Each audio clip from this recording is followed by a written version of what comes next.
অবশেষে দেশে এসে পৌঁছলো অ্যাপাচে হেলিকপ্টার। প্রথম দফায় 3টি এরকম অ্যাটাকিং হেলিকপ্টার এসে পৌঁছলো। আমেরিকা থেকে বিশেষ এয়ারক্রাফটে করে এলো এই অ্যাপাচে হেলিকপ্টার। উত্তরপ্রদেশের হিন্ডন এয়ারবেসে রাখা হচ্ছে অ্যাপাচে হেলিকপ্টারকে। আপাতত ভারতীয় সেনার এভিয়েশন কর্পসের হাতে তুলে দেওয়া হবে। যোধপুরের এয়ারবেসে রাখা হবে কপ্টারগুলিকে। এই নিয়ে ভারতীয় সেনায় অন্তর্ভুক্ত হলো মোট 25টি অ্যাপাচে। বিশ্বে মোট 17টি দেশ এই কপ্টার ব্যবহার করে। এই মুহূর্তে ভারতীয় বায়ুসেনার হাতে রয়েছে 22টি অ্যাপাচে হেলিকপ্টার। প্রতিপক্ষের ট্যাঙ্ক ধ্বংসে এর জুড়ি মেলা ভার। নিখুঁত নিশানায় আঘাত করতে পারে শত্রু ঘাঁটিতে। সর্বোচ্চ 20,000 ফুট উচ্চতায় 300 কিলোমিটার প্রতি ঘন্টা গতিবেগে উঠতে সক্ষম এই কপ্টার। 2 মিনিটে 1200 রাউন্ড গুলি ছোড়া যায়। প্রয়োজনে মিনিটে 2800 ফুট উচ্চতায় উঠে যেতে পারে আমেরিকায় তৈরি এই কপ্টার। ড্রোন নিয়ন্ত্রণ এবং ডেটা লিঙ্ক করার ক্ষমতা এই কপ্টারকে আরও বেশি অত্যাধুনিক ক্ষমতা সম্পন্ন করে তোলে।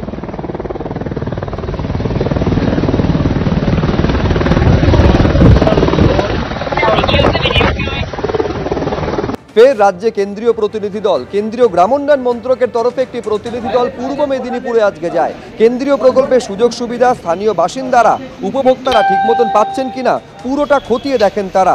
তমলুকের উত্তর সোনামুই পঞ্চায়েত এলাকায় পৌঁছয় কেন্দ্রীয় প্রতিনিধি দল। আবাস যোজনা থেকে শুরু করে বার্ধক্য ভাতা সহ বিভিন্ন প্রকল্পের সুবিধে মিলছে কি গ্রামবাসীদের কাছে জানতে চান কেন্দ্রীয় দলের সদস্যরা। এই টিম দিল্লি ফিরে কেন্দ্রকে রিপোর্ট দেবে।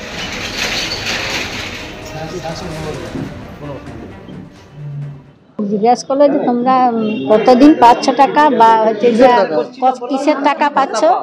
এবার বলছি যে বয়স্ক ভাতার টাকা আর হচ্ছে যে বলে কি সরকার থেকে টাকা পাচ্ছ, রাজ্য সরকার না কেন্দ্র সরকার? আমাদের কেন্দ্র সরকার মানে ইন্দিরা গান্ধীর মানে থাকতে এই যে টাকা পয়সা বলতেছে আর কি।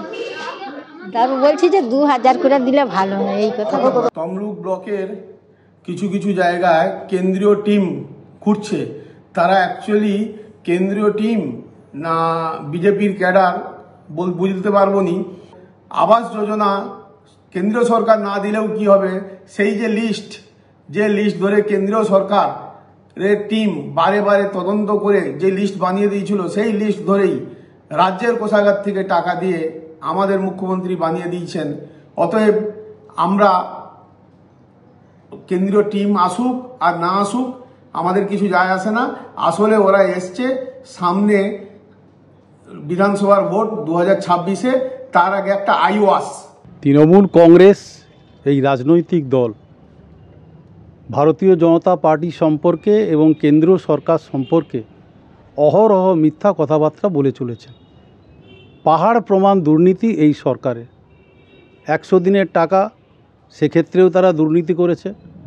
রাজ্য সরকার সমস্ত প্রকল্পের ক্ষেত্রে দুর্নীতি করেছে, যার ফলে কেন্দ্রীয় সরকার তার টিম পাঠিয়ে তমলুক কেন সারা জেলার ক্ষেত্রে সর্বত্র তদন্ত করে দেখছেন। এটা সঠিক কাজ করছেন।